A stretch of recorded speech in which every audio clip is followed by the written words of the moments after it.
भौतिक विज्ञान शिक्षण में आज हम पाठ्य योजना बनाना सीखेंगे, यानी लेसन प्लान बनाना। लेसन प्लान कैसे बनाया जाता है? सबसे पहले लेसन प्लान का जो फॉर्मेट है वो जान लेते हैं। वैसे सभी का फॉर्मेट अलग अलग होता है, लेकिन इसमें सबसे पहले क्या है, लेसन प्लान नंबर डाला कि लेसन प्लान कौन सा है, फिर उसमें क्लास, सेक्शन और उधर डेट, सब्जेक्ट, स्कूल। जैसे सब्जेक्ट हम साइंस पढ़ा रहे हैं तो साइंस डाल दिया, स्कूल नेम और पीरियड और ड्यूरेशन, यानी कितने अवधि कितनी है इसकी, 35 मिनट्स। कालांश कितना है, पहला दूसरा जो भी कालांश है वो लिख दिया जाता है। फिर स्कूल नेम, यानी जिस स्कूल में पढ़ा रहे होते हैं उस स्कूल का नाम लिख दिया जाता है। फिर सब्जेक्ट, सब सब्जेक्ट यानी उप विषय। उप विषय क्या है? जैसे हम विज्ञान पढ़ा रहे हैं तो विज्ञान में उप विषय क्या होगा? भौतिक विज्ञान। भौतिक विज्ञान शिक्षण वैसे एक अपने आप में विषय है, लेकिन यहाँ विज्ञान नाम से जाना जाता है क्योंकि इसमें रसायन विज्ञान और भौतिक विज्ञान दोनों ही विषय आते हैं, इसलिए विज्ञान में भौतिक विज्ञान। और टॉपिक है हमारा विद्युत धारा, यानी इलेक्ट्रिक करंट। विद्युत धारा के बारे में जानेंगे कि कैसे पाठ्य योजना तैयार की जाती है। सबसे पहले हम इसमें सामान्य उद्देश्य लिखते हैं, यानी जनरल ऑब्जेक्टिव। जनरल ऑब्जेक्टिव के बारे में तो जानते ही हैं कि कैसे होते हैं। ये जो जनरल ऑब्जेक्टिव हैं ये प्रत्येक लेसन प्लान में सेम ही होते हैं, कुछ चेंजेस होते रहते हैं। इसमें सबसे पहला सामान्य उद्देश्य है, यानी जो सामान्य उद्देश्य है हमारा वो पूरे अवधि के लिए, यानी पूरे वर्ष या पूरे एक पाठ्यक्रम के लिए होता है। और दूसरा जो होता है हमारा विशिष्ट उद्देश्य, वो तत्काल प्राप्त किया जाता है, यानी कक्षा कक्ष में ही प्राप्त कर लिया जाता है।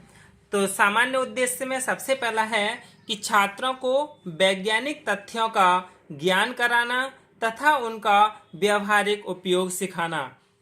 यानी हमारा सामान्य उद्देश्य पहला क्या हुआ कि छात्रों को वैज्ञानिक जो तथ्य हैं उनका ज्ञान कराना और उनका व्यवहारिक उद्देश्य उपयोग सिखाना, यानी to make student aware of scientific facts and teach them practical use. इसका दूसरा उद्देश्य है छात्रों में विज्ञान के प्रति रुचि उत्पन्न करना तथा उनमें एकाग्रता, आत्मनिर्भरता का भाव उत्पन्न करना। यानी जो हम बच्चे में विज्ञान के प्रति रुचि उत्पन्न करना चाह रहे हैं और उनमें एकाग्रता, आत्मनिर्भरता का भाव, वो हमारे कौन से हैं? सामान्य उद्देश्य हैं। To generate interest in students towards science and to generate a sense of self reliance in them.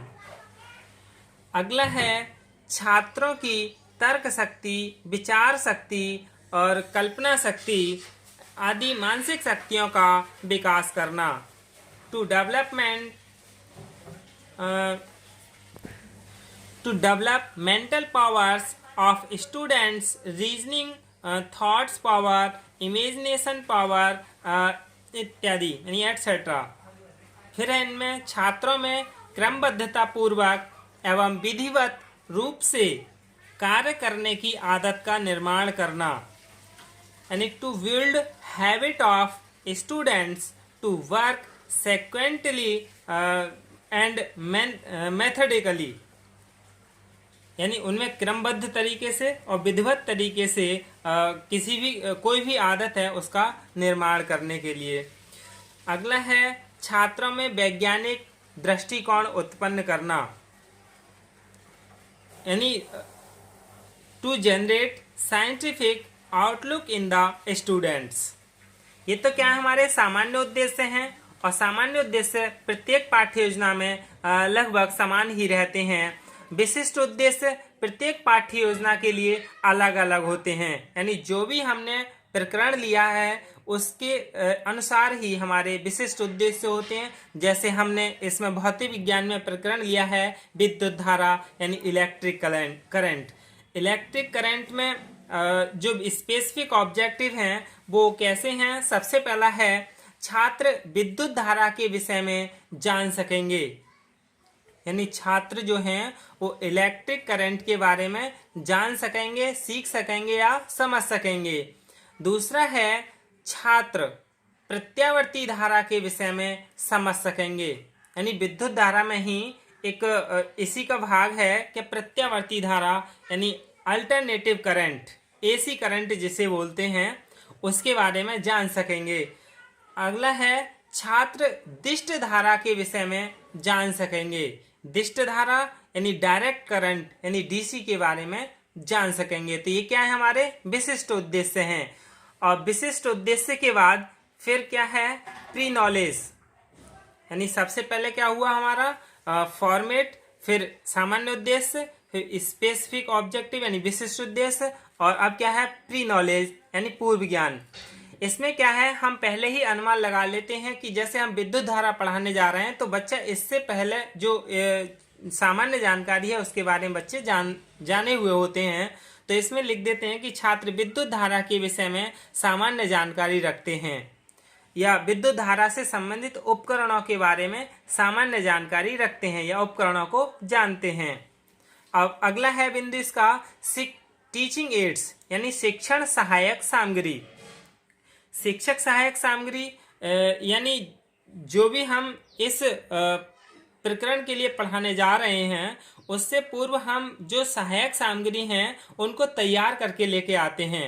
ये शिक्षक की स्वयं की जिम्मेदारी होती है कि सहायक सामग्री किन किन चीज की जरूरत है और किन किन चीज को उन्हें कक्ष में लेके जाना है, ताकि इनके द्वारा बच्चों का ज्ञान स्थायी कराया जाए। जैसे विद्युत धारा है तो विद्युत धारा पढ़ाने के लिए हमें किन किन चीज की जरूरत पड़ेगी, यानी वास्तविक वस्तुओं की अति आवश्यकता होगी। जैसे बल्ब है, टॉर्च है, प्रेस है, पंखा है, इन सब चीज़ों को लेके जाया जाए, या फिर जो कक्ष में होते हैं उनकी तरफ इशारा करके भी जो वह भी क्या एक सहायक सामग्री है उनकी तरफ इशारा करते हुए, जैसे फैन है उसकी तरफ इशारा कर दिया, या बल्ब है उसकी तरफ, या टॉर्च अपनी तरफ से ले गए उसे दिखाते हुए। तो इन सहायक सामग्रियों के माध्यम से बच्चों के लिए अच्छे से अधिगम या बोध कराया जा सकता है, यानी पाठ के लिए स्थायी कराया जा सकता है। इसके बाद हमारा है शिक्षण, इसके बाद प्रस्तावना। जैसे फॉर्मेट है इसका अदा यानी इनपुट, और अपेक्षित व्यवहार उपलब्धियां होती हैं इसमें। शिक्षण बिंदु जो टीचिंग पॉइंट्स है जो हमें चुनने होते हैं वो इधर लिखे होते हैं। अनुदेशनात्मक उद्देश्य यानी विशिष्टीकरण सहित वो यहाँ होते हैं। छात्राध्यापक क्रियाएं इसमें होती हैं, और इसके बाद जो छात्र क्रियाएं हैं वो यहाँ होती हैं। फिर अधिगम अनुभव, और उधर अदा थी तो इधर क्या है प्रक्रिया यानी प्रोसेस चलती है। फिर कॉलम है इसका 5वां विधि प्रविधि या सहायक सामग्री, और प्रदा यानी आउटपुट, ये है रियल लर्निंग आउटकम्स यानी वास्तविक अधिगम उपलब्धियां, और ये क्या है आउटपुट, इसमें बच्चे का हम मूल्यांकन करते हैं। तो इस तरह से इसमें कितने हैं 6 कॉलम होते हैं। एनसीईआरटी के पाठ्यक्रम में कितने 6 कॉलम होते हैं, और जिसमें हम प्रस्तावना के बारे में जानेंगे कि प्रस्तावना कैसे करते हैं, और शिक्षण बिंदुओं के बारे में जानेंगे कि कौन कौन सी विद्युत धारा में शिक्षण बिंदु बनाए जा सकते हैं। इसके लिए हम नेक्स्ट टाइम पढ़ेंगे। धन्यवाद।